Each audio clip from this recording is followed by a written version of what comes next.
Welcome back to the YouTube channel Malawani. Cameras mazulabu nonse kumene muli. Yeah, pano ndithu tikambirane nkhani yokhuzana ndi ulendo wa Trump kupita ku China.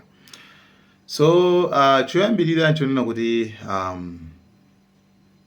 ulendowu unakhasulidwapo. China nayo ndi superpower. Sazaphwekesa zimenezo. China ndi superpower. Komanso China ndinena kuti olo akamayipasa ma sanctions nayo simabwezera pacha. Pali chinthu china chimene China anachita chimene America singakwanitse olo patangathawa kuti zafike pene pa chimene chocho. Trump okay tino kuti mbuyomo pali ma minerals ena ake amachita kuti ma rare earth, okay, amatenga process kwambiri kuti ufukule pasipa upange process waike pakana khani makangana magnet timaship ticha mufoni neliyonse kamapezeka magali moto kamapezeka maradio kamapezeka chiyonse technology neliyonse pafunika timaship timeja so maship amene ajawo timachip osati chip timachip. So zinapeza kuti America mu 2001 anali ndi migodi yopanga process zimene zizi ma rare earth koma anatseka chifukwa kuti China inatsegula migodi ambiri ndi kumapanga process ma rare earth aja kumagulisa mo cheap. So America anangoti amwe tichovutika so China ikugulisa o cheap ndewa tinakhangana pa anatseka wose ukhala ndi imodzi kenako ndikumadali ya China. So zinthu kuti mabomba akhoze magali moto machani pakufunika ndithu ma rare earth sonzera amadaliya technology amadaliya ku China. Timvana pamene pa time na Trump amafika ndi zawo zoti ya kuti ife tupasane ma tariffs blah blah. China nangu okay ife so tikupasaniso ni ma sanctions kuma rare earth palibe chimonga chiti and zinali zoti Trump anadandaula kwambiri ati mana ma rare earth. Let me give you another example. China was going to hit us with rare earth. Now, everybody says, what does that mean? Magnets. If China refused to give magnets, because they have a monopoly on magnets, because they were allowed to happen over a 32-year period, there wouldn't be a car made in the entire world. There wouldn't be a radio. There wouldn't be a television. There wouldn't be internet. There wouldn't be anything because magnets are such a part. Now, nobody knows what magnets are. And not overly sophisticated, but to build a magnet system would take 2 years. So if I weren't able to say to China, look, if you're going to do that to us, we're going to charge you 158% tariff. It was 100% on top of 58%. And China called up immediately and said, we will make peace. And we made peace. We made a great deal. We made an unbelievable deal. China's paying tariffs to the United States, not the United States paying tariffs to China, which has always been the way it was. Nobody can believe these deals.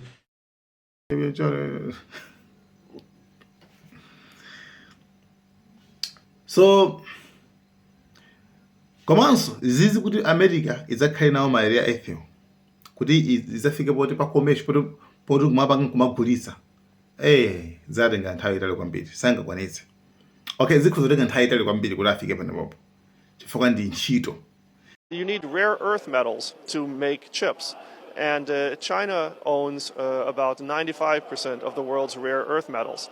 So the U.S. actually, to produce these high-end chips that it's now embargoing to go to China, is dependent on importing all these rare earth metals from China. Imagine China would say, sorry, we won't sell these rare earth metals to the U.S. All of a sudden, the U.S. would be in big trouble. So I do think it's really admirable that China has now focused so much on having an open environment that they have not actually sanctioned these rare earth metals. Zimononga environment ndizimafunika mawage to special. And the process ayikulu. That's why yanangozisiya kuti China omwe ndi mene zipanga. So nayonso ndithu madali ya China. Chabwino. Ulendo wa Trump kupita ku America akakambirana zinthu zingapo. Ulendo wa Trump kupita ku China akakambirana zinthu zosiyana. Koma zina mwa izo akakambirana nkhani yokhuzana ndi Iran. Iwo pawo khalephera.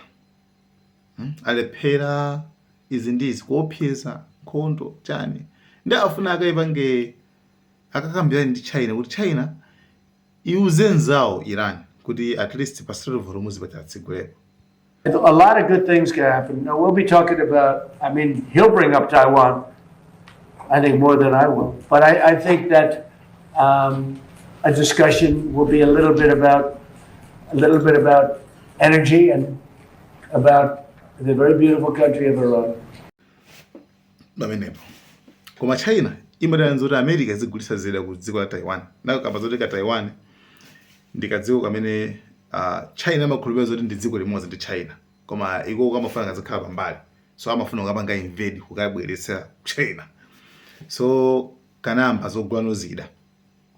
And Trump anasainira deal ya zida 11 billion zida zimenezo kuti ayigulitse Taiwan. So China mata inu zida zachani? You understand? China semasangana ndi zimenezozo. And ulendo huu awuzilalo kuti tikakambirana nkhani yakhoza ndi Taiwan to China, I mean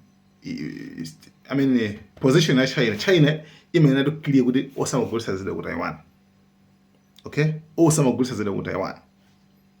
And Trump amamenya kuposa wina aliyese kwa bankhani iya umaziyeresa. Yayi tikuzoza kuti China sifuna ife zigulitsa zida ku Taiwan kuma basi likambirana konko.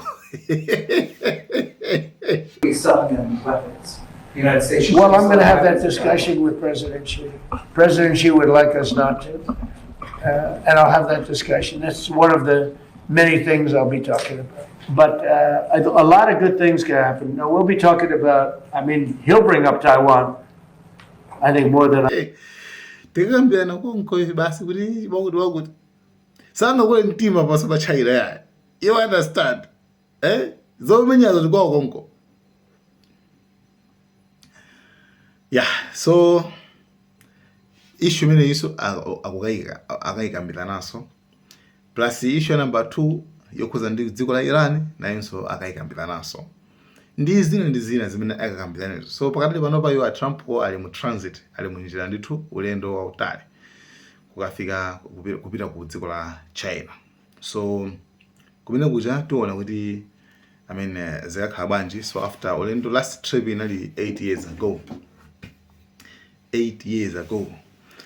So tiona kuti zokambirana zawo zikhale bwanji. So pali zinthu zingapo zimene zimezochitika. Pamene ndegeso F-35 yasowaso ku Persian Gulf and ndege zina